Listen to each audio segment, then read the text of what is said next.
भगवान श्री कृष्ण मानते हैं, आप अपने अंदर सीखने का जुनून विकसित कीजिए।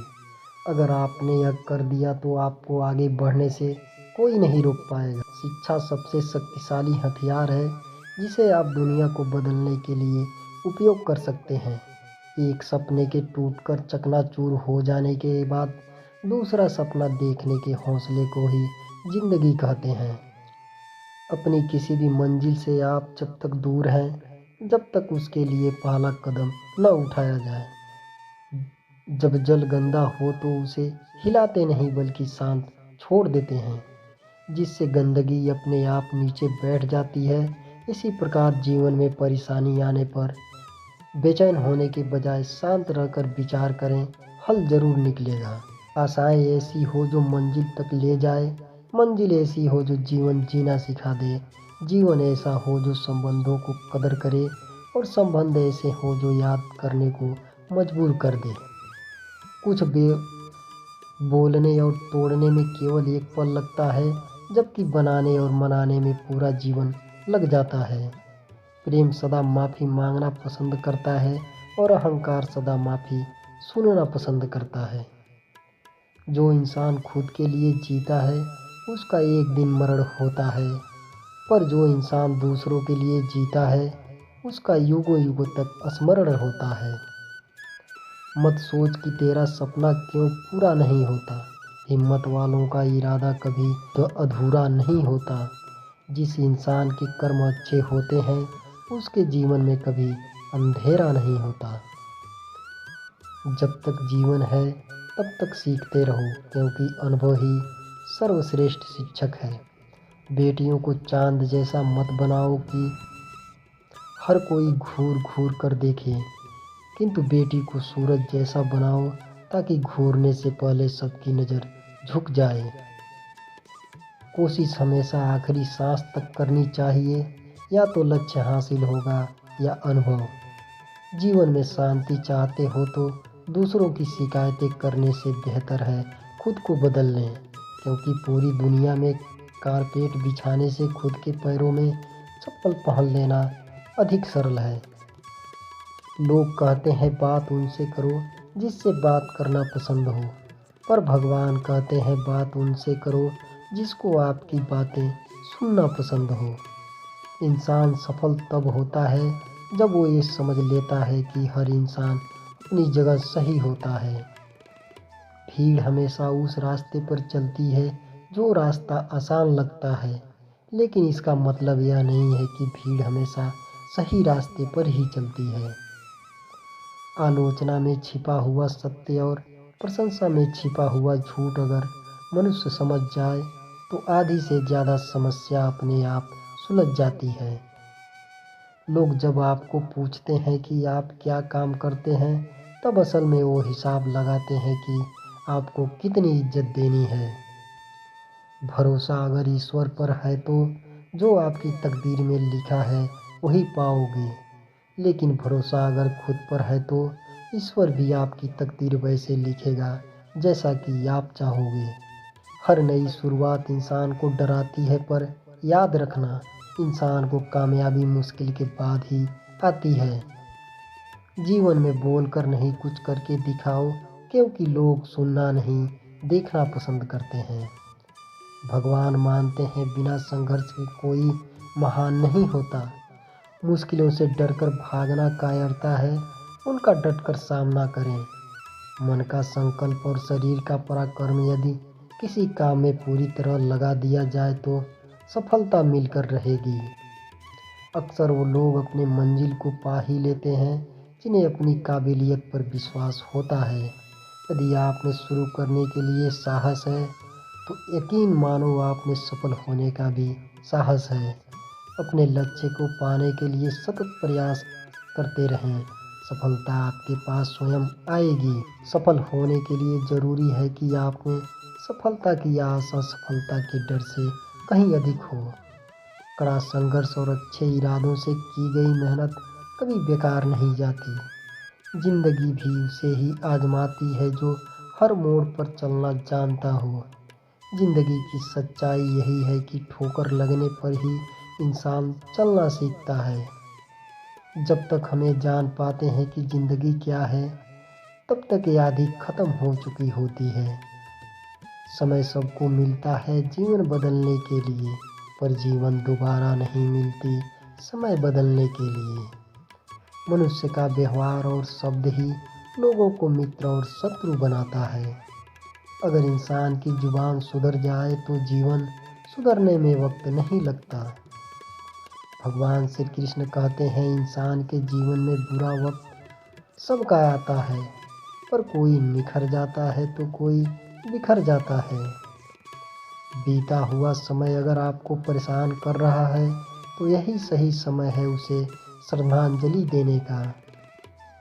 समय जब फैसला करता है तब गवाहों की ज़रूरत नहीं पड़ती है। जीवन में जितने भी लोग सफल हुए हैं, उन्होंने वह सफलता का सामना जरूर किया है। जीत हासिल करनी है तो काबिलियत बढ़ाओ, किस्मत की रोटी तो जानवर को भी नसीब हो जाती है। इंसान को ज़िंदगी में कामयाबी लकीरों से नहीं, माथे की पसीनों से मिलती है। आप जितना मेहनत करोगे उतना ही आगे बढ़ोगे। आप जिस पर आंख बंद करके भरोसा करते हो, अक्सर वही आपकी आंखें खोल जाता है। भविष्य को तो आप बदल नहीं सकते, लेकिन अपनी आदतों को ज़रूर आप बदल सकते हैं, और आपकी आदतें निश्चित तौर पर आपके भविष्य को बदल देंगी। पानी में आप गिरने से नहीं बल्कि एक जगह ठहरने से मरते हैं। इसलिए ज़िंदगी में भी ठहरने की बजाय कुछ न कुछ नया करते रहें। नाकामयाब लोग दुनिया के डर से अपने फैसले बदल देते हैं, लेकिन कामयाब लोग अपने फैसले से दुनिया ही बदल देते हैं। एक बेहतर भविष्य आप प्राप्त ही नहीं कर सकते जब तक आप गुजरे कल के बारे में सोचते रहेंगे। एक अच्छी शुरुआत के लिए आपको महान होने की ज़रूरत नहीं है, लेकिन महान बनने के लिए आपको एक अच्छी शुरुआत की ज़रूरत ज़रूर होती है। संघर्ष इंसान को मजबूत बनाता है, फिर चाहे वो कितना भी कमज़ोर क्यों ना हो। जीवन समय की भांति है, जिसका कार्य निरंतर आगे बढ़ते रहना होता है। आपका कर्म और योगदान ही आपकी कामयाबी का सहायक होता है। मेहनत ही तेरा कर्म है, तेरा कर्म ही तेरा धर्म है, और एक योद्धा के लिए उसका धर्म ही सर्वोपरि होता है। जिस प्रकार अंधेरे का बाद ही उजाला होता है, ठीक उसी प्रकार कोशिश के बाद ही जीत होती है। किस्मत भी उसी के सारथी होती है जिसकी मेहनत में लगन होती है। जिस प्रकार तकलीफ से ही सुख का पता चलता है, उसी तरह हार से ही जीत का आगाज होता है। संयम और धैर्य भी सफलता की सीढ़ी है। जल्दबाजी में लिया गया फैसला कभी कभी मंजिल को और दूर कर देता है। हमारा कल आज पर निर्भर करता है। जो हम आज बोते हैं वही कल खाने को मिलता है। जिस व्यक्ति का संघर्ष और विश्वास जीवित है, वह व्यक्ति हर चुनौती पर विजय पा सकता है। जीतने से पहले जीत और हारने से पहले हार कभी नहीं माननी चाहिए। किसी को हराना बहुत आसान है, लेकिन किसी को जिताना ही उतना ही कठिन होता है। जो सच बोलता है उससे ही अधिक घृणा की जाती है। गलती भूल जाओ, मगर सबक हमेशा याद रखो। जीवन में आगे बढ़ने के लिए वही काम आएगा। असफलता अक्सर प्रयास बंद कर देने का ही परिणाम होता है। देखा हुआ सपना सपना ही रह जाता है जब तक उसे पूरा करने के लिए मेहनत न की जाए। मन में उतरना और मन से उतरना केवल आपके व्यवहार पर निर्भर करता है। कोशिश करने वालों के लिए कुछ भी असंभव नहीं है। मोती कभी भी किनारे पे खुद नहीं आते, उन्हें पाने के लिए समुंदर में उतरना ही पड़ता है। हर वक्त जीतने का जज्बा होना चाहिए, क्योंकि किस्मत बदले ना बदले पर समय ज़रूर बदलता है। असाधारण चीज़ें हमेशा वहाँ छुपी होती है जहाँ लोग सोच भी नहीं पाते। बस हिम्मत रखो, जीवन की शुरुआत कहीं से भी की जा सकती है। अगर आप कुछ ऐसा पाना चाहते हैं जो आपने पहले कभी नहीं पाया, तो आपको कुछ ऐसा करना पड़ेगा जो आपने पहले कभी नहीं किया है। कठिन परिश्रम से सफलता मिलती है, आलस्य से पराजय, अहंकार से कठिनाइयाँ मिलती है। हार तो वो सबक है जो आपको बेहतर होने का मौका देता है। अगर आप सकारात्मक बोलोगे तो आपको सब सकारात्मक ही दिखेगा। अपने दिमाग को हर स्थिति में अच्छा देखने के लिए ही प्रशिक्षित करें। एक बेहतरीन ज़िंदगी जीने के लिए आपको यह विश्वास होना चाहिए कि आपके पास जो कुछ भी है सबसे अच्छा है। किसी आदमी की आर्थिक स्थिति भले ही कितनी भी अच्छी हो, लेकिन जीवन का सही आनंद उठाने के लिए मानसिक स्थिति का बेहतर होना बहुत ज़रूरी है। दूसरे लोग क्या कर रहे हैं, क्यों कर रहा है, कैसे कर रहे हैं, इन सब से जितना दूर रहोगे उतना खुश रहोगे। जो लोग आपकी ज़िंदगी में बार बार कील की तरह चुभें, उन्हें एक बार हथौड़ी बनकर ही ठोक देना ही उचित रहेगा। फिर से प्रयास करने में कभी मत घबराना, क्योंकि इस बार शुरुआत जीरो से नहीं आपके पिछले अनुभव से होगी। हर किसी के लिए मुस्कुराने की वजह बनो, उनके दुखों की नहीं। जो लोग आपकी बुराई करते हैं उन पर ध्यान मत दो, क्योंकि बुराई वही करते हैं जो बराबरी नहीं कर पाते। संदेह मुसीबतों की पहाड़ बना देता है, जबकि विश्वास पहाड़ों से भी रास्ता बना देता है। जब तक आप समुंदर का किनारा छोड़ने का साहस नहीं करोगे, तब तक समुंदर को पार नहीं कर पाओगे। लोगों की तीखी बातों से घबराना नहीं चाहिए, क्योंकि खेल में दर्शक ही शोर मचाते हैं, खिलाड़ी नहीं। कभी हार भी जाओ तो ऐसे हारो कि जीतने वाले से ज़्यादा चर्चे आपके हों। इंसान को कभी हिम्मत हारनी नहीं चाहिए, क्योंकि पहाड़ों से निकली हुई नदी ने आज तक रास्ते में किसी से पूछा नहीं कि समुंदर कितना दूर है। वक्त, दोस्त और रिश्ते ऐसी चीज़ है जो मिलती तो मुफ्त में है, मगर इसकी कीमत का पता तब चलता है जब ये कहीं खो जाते हैं। परमात्मा को सबसे करीबी दोस्त बनाएं, क्योंकि परमात्मा एक ही ऐसे हैं जो तब साथ देते हैं जब सारी दुनिया हमारा साथ छोड़ देती है। हम परेशान क्यों हैं? दो ही कारण है। एक, हमें तकदीर से ज़्यादा चाहिए, दूसरा हमें वक्त से पहले चाहिए। रिश्ते कभी ज़िंदगी के साथ नहीं चलते, रिश्ते तो एक बार बनते हैं, फिर ज़िंदगी रिश्तों के साथ चलती है। जीवन में किसी को परखने का नहीं, हमेशा समझने का प्रयास करिए। परायों का अपना बनाना सबसे आसान होता है, लेकिन अपनों को अपना बनाए रखना बहुत ही मुश्किल है। प्राचीन समय की बात है, अयोध्या में सगर नाम के महाप्रतापी राजा राज्य करते थे। उन्होंने सातों समुद्रों को जीतकर अपने राज्य का विस्तार किया। उनकी केसनी तथा सुमति नाम की दो रानियां थीं। पहली रानी के पुत्र असमंजस का उल्लेख मिलता है, परंतु दूसरी रानी सुमति के 8,000 पुत्र थे। एक बार राजा सगर ने अश्वमेध यज्ञ किया और यज्ञ पूर्ति के लिए एक घोड़ा छोड़ा। इंद्र ने उस यज्ञ को भंग करने के लिए उस अश्व का अपहरण कर लिया और उसे कपिल मुनि के आश्रम में बांध आए।